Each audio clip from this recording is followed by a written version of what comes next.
अस्सलाम वालेकुम viewers, welcome to Urdu से यूट्यूब चैनल। अस्सलाम वालेकुम प्यारे व्यूअर्स, उर्दू से टीम की जानिब से एक और न्यू वीडियो के साथ हाजिर हैं। और आज की इस वीडियो में हम आपको बताने वाले हैं अशर नेम के मीनिंग और इसकी तफसीलात।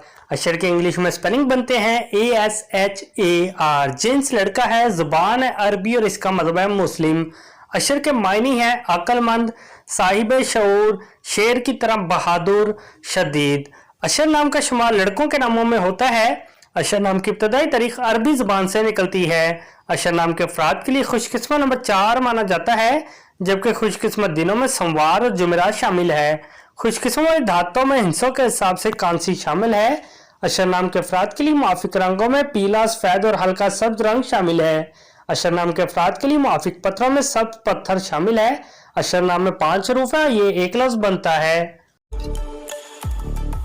अपने नाम का मीनिंग जानने के लिए कमेंट बॉक्स में लिखिए, चैनल को सब्सक्राइब कीजिए, वीडियो को लाइक और शेयर कीजिए। Thanks for watching.